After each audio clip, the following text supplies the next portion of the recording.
So, welcome back. Today we're going to talk about dynamic programming. So this is really the core theoretical machinery that makes reinforcement learning work. And strangely enough, it doesn't really involve programming at this point.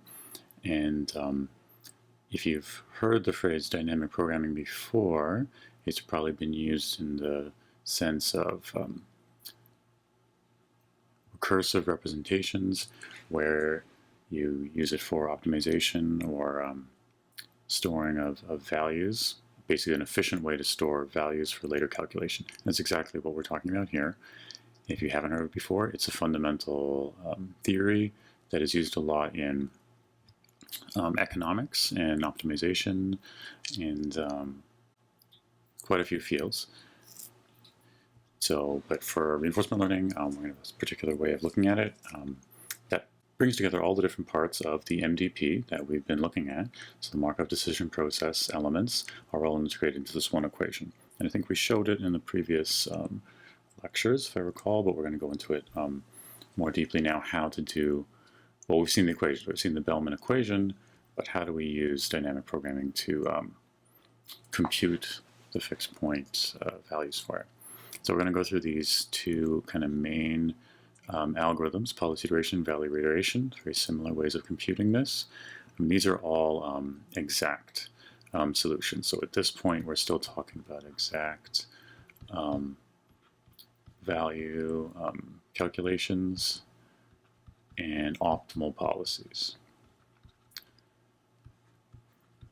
And this will not be the case once we get to kind of larger domains and most of the algorithms, because computing these is very expensive and not feasible for any kind of large problems.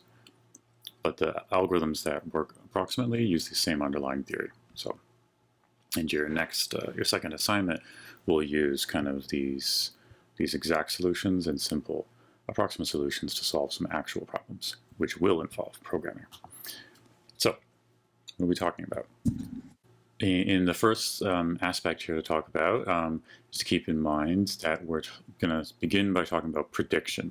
So what you're trying to do, and maybe prediction is actually a weird word to use for this, especially when you're talking about control, but that is the one that gets used in some of the literature in reinforcement learning. So I mean, let's call it prediction, because in this case, it's kind of prediction. What we're really talking, what the reason they use that word is that what you're trying to do is compute this value function, right, which we've seen this before, is the value of following policy pi in state S, right? And this value of policy pi in state S is defined with this expectation, which we could read as the expected return. Remember, talking about return, and return is the g there, starting at time t,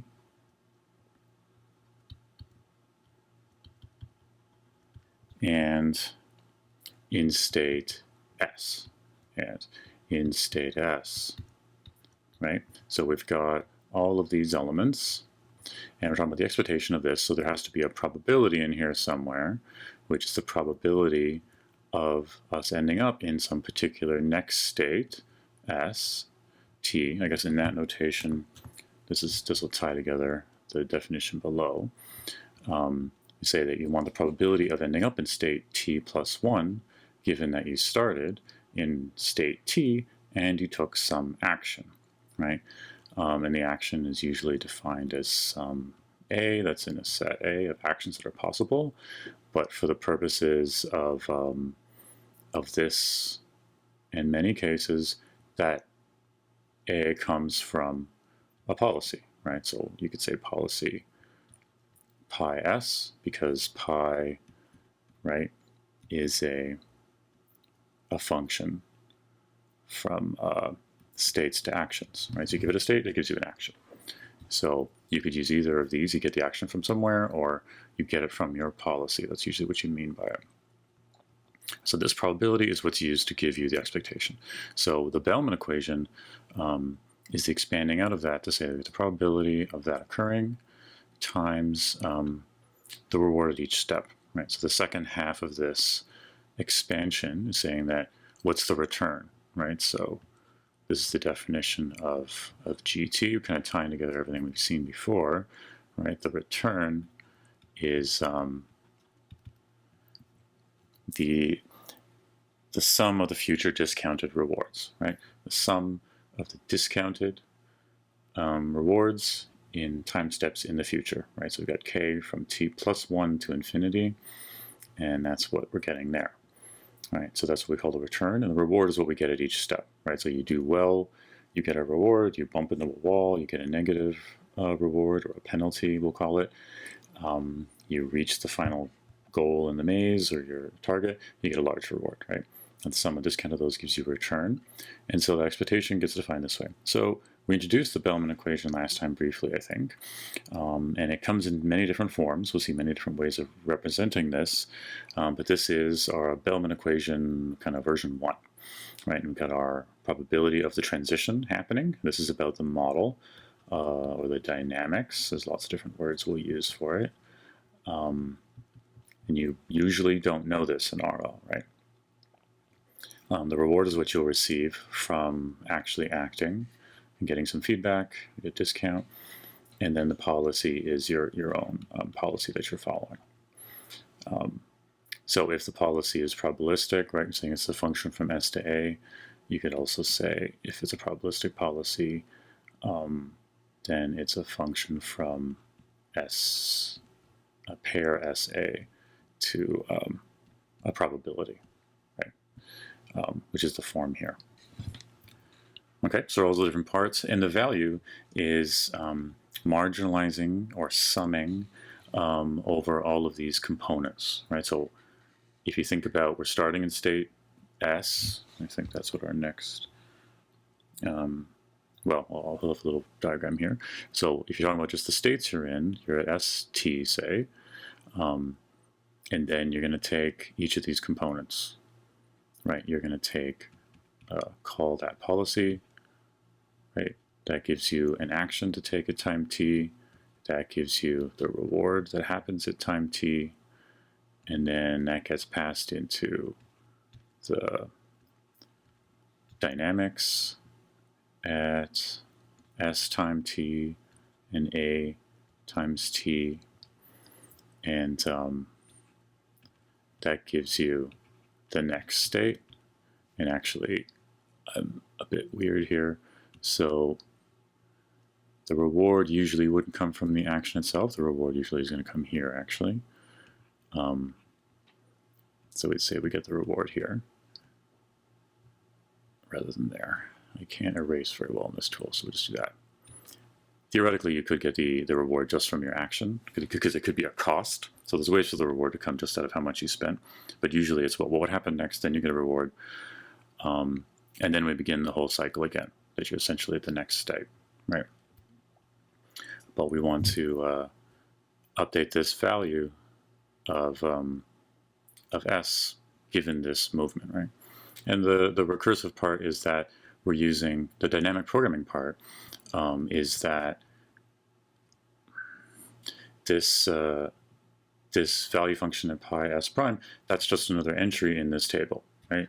So V, we've got S, we've got S prime, we've got S something else, and it's just a table with numbers in it, right? Right, they really could have any numbers in them, and those are just the actual values.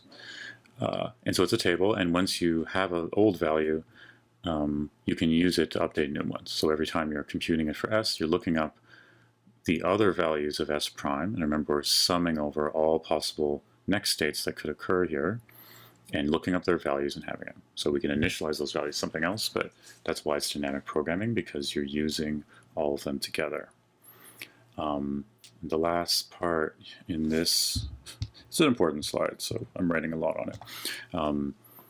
The last part here is that you can also think of this as a system of simultaneous equations, right? So there's S equations, one for every state, And you could write this out more concretely if you knew P and you knew all these things. And that's just system equations. If you solve that for every action, you'd have the policy you should follow, right? But it's simultaneous because every one of these equations refers to a number of the other equations. Other equations, right? So whatever states you can get to from S, those are in there, right? So clear the slate, and what we're talking about then here is to say the first algorithm we're going to have for computing this, computing an optimal policy. Once you have this, so I mean this statement, this equation is a true relationship of how our notion of value and reward relate together. This is what we want. We want to know this value function given that this is how things interact, right? And it's not interacting in a particular world because P tells you how that particular world works, R tells you how much you value things, but this is the way MDPs interact, right? Systems that have dynamics and actions and feedback, that's just sort of a fundamental law. But if we think about an algorithm, we're going to have a series of value functions, right? So if we think of it now this is time, it's not time in any sense of the domain, like a robot walking around the maze, but these are iterations or epochs, where every version of the entire value function, the value table that we have there, gets updated, right? And so we'll talk about each of these being a sweep that will go basically sweep through all states, right? And then update, VS with that equation and do that for every one of these, and then we get V2, right?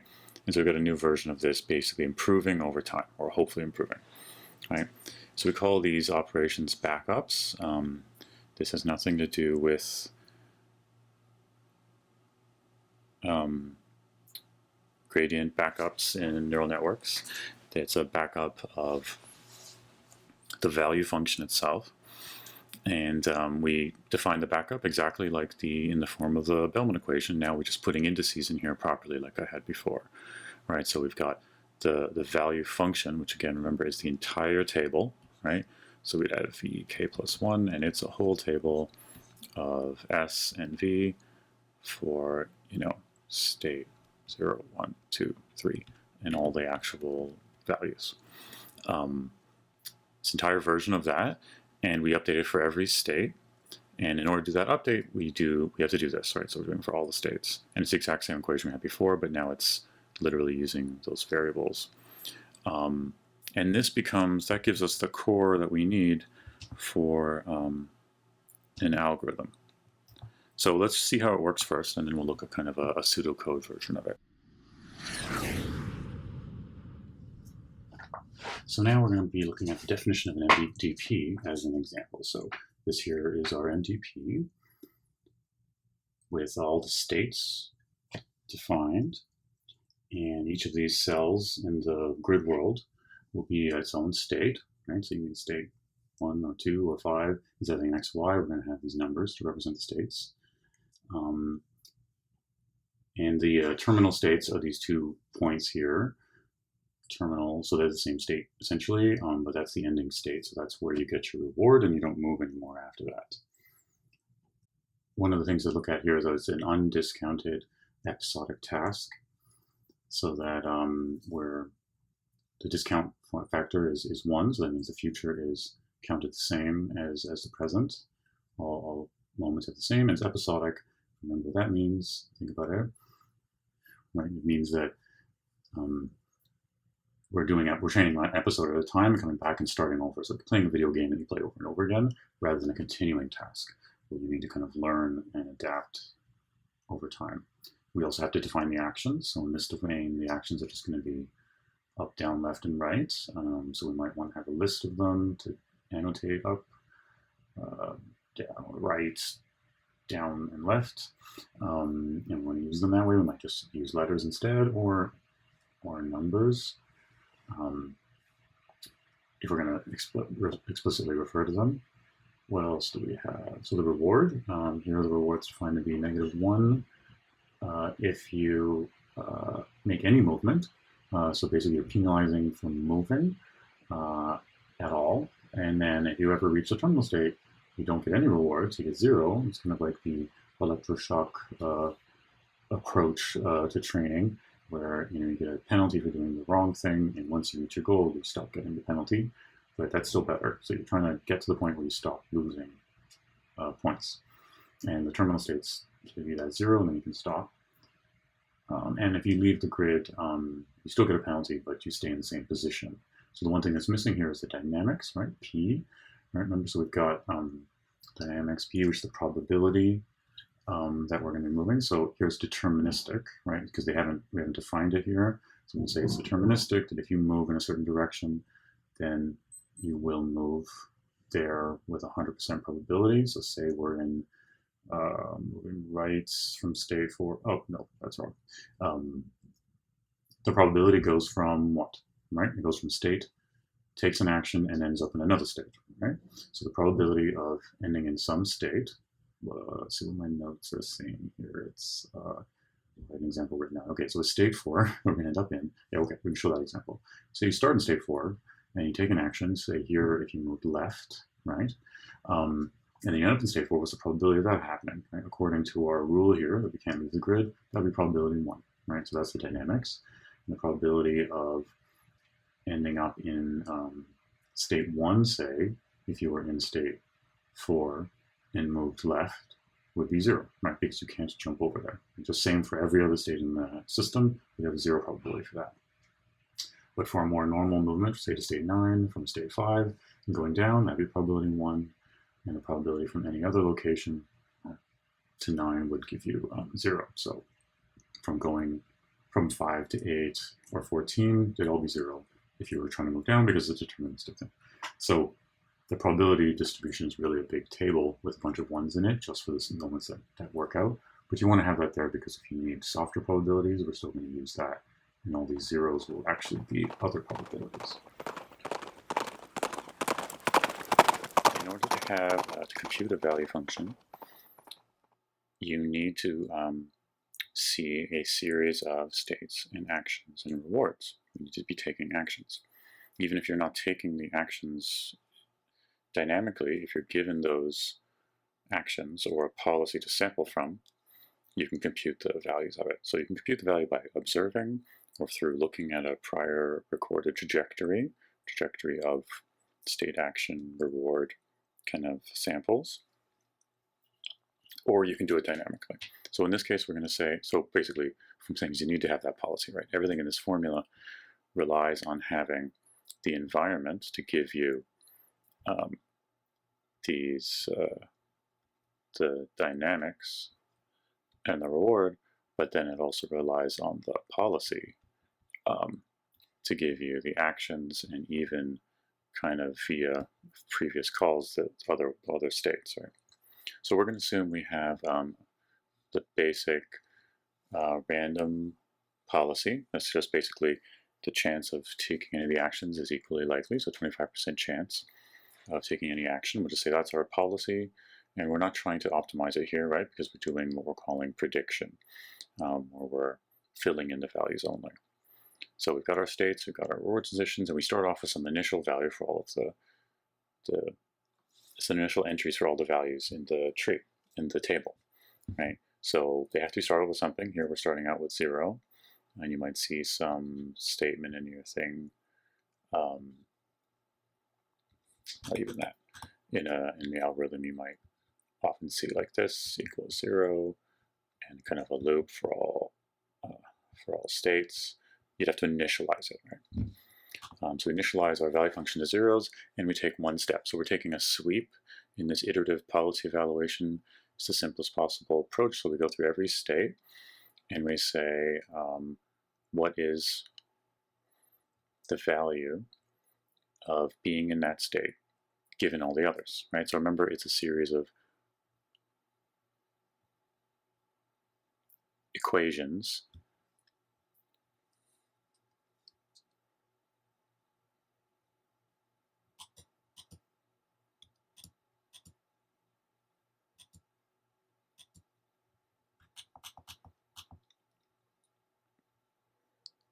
remember, it's a set of simultaneous equations. So for each one of these, now we're talking about just updating k equals 1, right? So this table is going to be v of 1 for every one of these states s, right?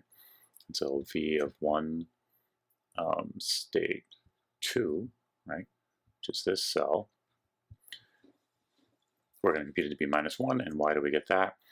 Because the policy says we're going to choose some action with equal likelihood. So we'll sum over every action that's possible. And use that probability, because the policy will tell us. And then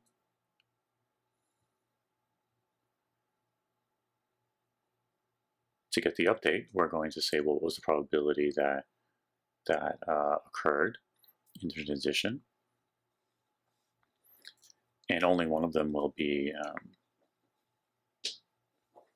well, for any action that we take, we're going to have a probability of only one of those following states to be true, right? So if we said in state 2, if we said move right, if A was equal to move right, then this probability would only be true in the case where S prime was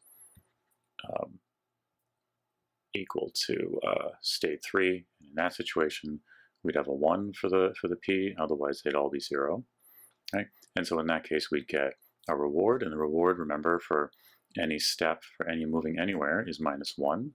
So our R at this moment is going to be -1. And then we'd add the discount, and the discount is 1. And the VKS prime, at this point, that'd be V. Now remember, we're in the VK plus 1 step here, so this is us computing the value for V1. So when we look at VK, we're talking about V0, so the previous table. And S prime here is 3, because we're talking about just this situation where we're trying to move here. And the value for, what am I doing? The value for V0 at state 3 is, my pen routed the edge, 0, right? Because that's what it is in the previous table. It's literally what we're looking at. And so every other case, we're going to get the same thing, that we're going to take an action, all the actions that are impossible will have zeros in the probability, so they will be zeroed out. All the actions that we could never take would be 0, but in this case it'll always be 25%. So we'd be basically taking, for V1, we'd be carrying out,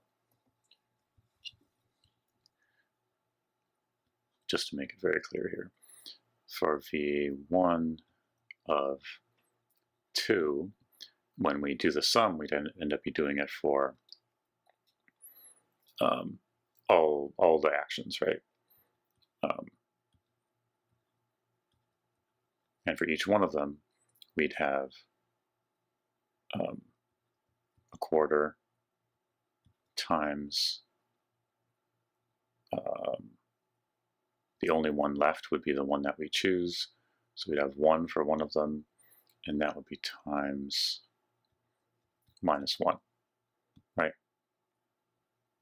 No, times -1 plus 0 for the gamma.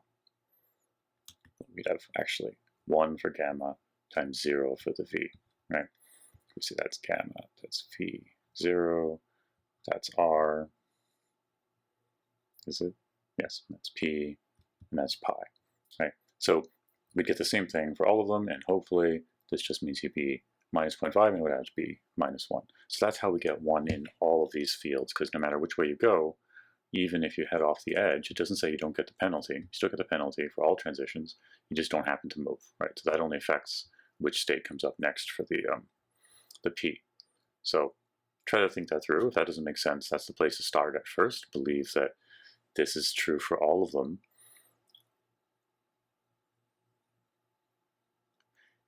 and also know why we get 0 here, not -1. Right, as those are terminal states, right? So if you start off in those terminal states here, then you don't get a -1. You literally stay where you are, and like we said, your reward in this case is they stop electrocuting you, so you basically just have 0. Okay, so that's that first stage. After all that work, now you're on step 2, right? And so step 2, now we're trying to compute v of 2 of s for all states s, and when we do our sum over a and pi, we're going to be saying p probability of ending up in some state s prime, and in the end we'll have v of 1 of s prime. And again, I have to make sure I don't run off the edge of my paper. V of 1 of s prime, right? Just to have that equation in our heads. And so in the same way, we'd be calculating these out, and you can see that in this case, maybe I'll even switch to a highlighter for a little bit. In this case, the same cell we did before, right? We were talking about cell 2. Oh, it does not work. Okay.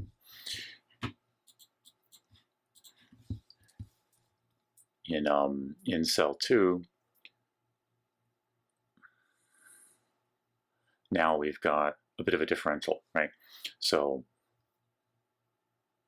they still get penalized another -1 for taking another step, because basically if you're here, that means you could have been here and gone that way and gone that way. And so now you've taken 2 steps and had -2, or maybe you went this way and got there and had -2.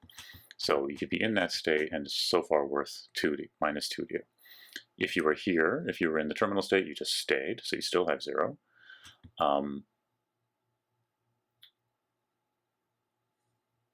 But if you were in this step, then you have a different number, right? Because now one of the choices didn't give you a -1, right? So no matter how you got here before,